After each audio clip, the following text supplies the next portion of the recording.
Hey gang, today we're taking a look at the Generation 2 Constructicon set. Now these guys came out in the Generation 2 toy line in Flash Yellow. If you're wondering what they originally looked like, well, here's a Generation 1 long haul in the original green. Now the green has faded over the years, but this is my original long haul, still in perfect working order. Anyway, so Generation 2. Now these guys are the yellow Caterpillar style Constructicons. Now if you don't know what Caterpillar is, that is a company that makes construction equipment. And they also come with that pile of accessories. So each of the Constructicons are your typical G1 flavor. Small, light, a little bit of metal in there, but a lot of fun. And these guys have a definite place in my heart because they were the first combiners that I ever got a hold of. So let's take a look at the transformations. Starting with the unofficial leader of the Constructicons, Scrapper. Take the rear, flip it open, take the scoop, pull out the head, and that's it. Moving on to Scavenger. Take the treads, flip them out in front of the figure, fold out the feet, pull out the arms, and flip up the head. Next up, Bone Crusher, probably the most complex of them. Open up the top of the vehicle to form the arms, take the shovel and fold it all the way up to the top of the vehicle, rotate the treads out, pull out the legs, take the canopy, flip it down, set up the arms, and flip up the head. Moving on to Mixmaster, take the cab, rotate it around, and pull out the hands, or arms. Next to Hook, move the crane up, flip the front of the cab forward if you can. Mine has a tendency to stick because of these little latches that grab onto the internal component for the combination. So flip out the cab, pull out the arms, flip up the head. And finally, long haul. Take the bed of the truck, flip that out to form the legs, pull the whole section down to form the torso, pull out the arms, which again on this figure are very, very tight, and they have been ever since I got it, and flip up the head. And here we have the Constructicons in robot mode. Now, I will be the first to admit I have lost all of their guns, unfortunately. Yeah, I know I'm a bad fan, but hey, I was a kid. I was barely, I think I was 13, not even 13 when these guys hit the market in Generation 2. And of course I lost the guns. But I have all the accessories, which is the only important part. Now, the one thing I've always loved about the Constructicons compared to the other combiners in the Transformers G1 line is the fact that they were all unique figures. If you go back and you look at all the other combiners, or most of them, or I should say the combiners like the Stunticons and the Aerial Bots, they weren't very original. They had an original core, and then all of the limbs were very, very similar. Now, another interesting fact, along with this set, the train bots that I reviewed a few years ago, these two sets are the only sets that have 6 combiners. Regardless.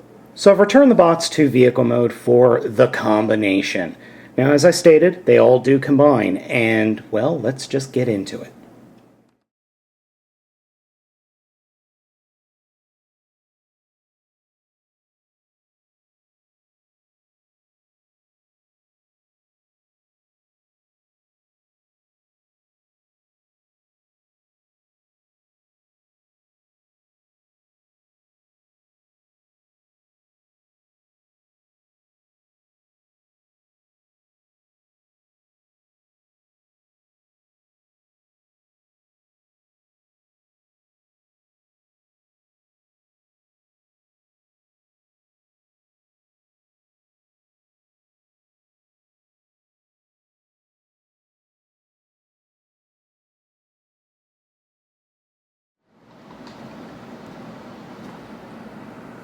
Here we have G1 Devastator, fully assembled, in all his yellow glory.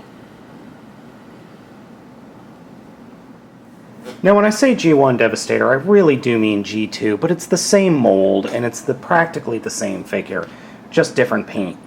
Now I did have to cheat a little bit if you look at this arm, it's not right, and well, that's because this broke. So I had to find another Devastator or something that I had laying around, and I honestly don't know where that piece came from. I just randomly found it a long time ago. Now, as I stated, this is one of my favorite combiners, and it's one of my favorites simply because it's the first one I ever had. And you know, when you're a little kid at the age of like 6 with the G1 figures, this was amazing. And even to this day, this thing is very cool. And there hasn't been really a combiner that's caught the same passion for me that this guy has. Now, posability-wise, you're kidding, right? There's no posability. You can actually move the arms a little bit, but the chest wing gets in the way, and you really don't want to be moving too much on this guy because you're gonna break something. For a size comparison, here is the Devastator figure compared with first edition Optimus Prime from Transformers Prime series.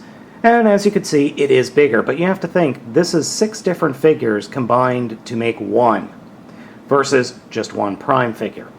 Now, over the years, there have been a lot of changes to the Transformers toy line, none of which, ball joints, more complexity, hinge joints. We've got a lot more complexity in figures today, but I think there's a purity in the Devastator figure that I think we've lost. Now, you may be wondering why I haven't compared this guy to the recent Make Toys and TFC Hercules figures.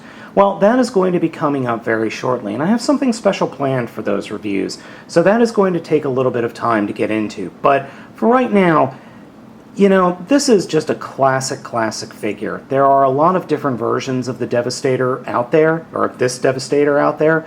G2, G1, re-release, reissue, knockoffs. You really can't go wrong with any of them, though I would be careful with the knockoff figures. I have seen a lot of breakage. Now, something that's major difference between this guy and the third-party remakes, this guy just has a lot more accessories. Other than that, they're very similar, which we'll talk about at a later date. So, I would recommend picking this one up just for the nostalgia factor, and if you don't have that nostalgia factor, I would still recommend picking it up because it's just kind of cool to have something from the past like this.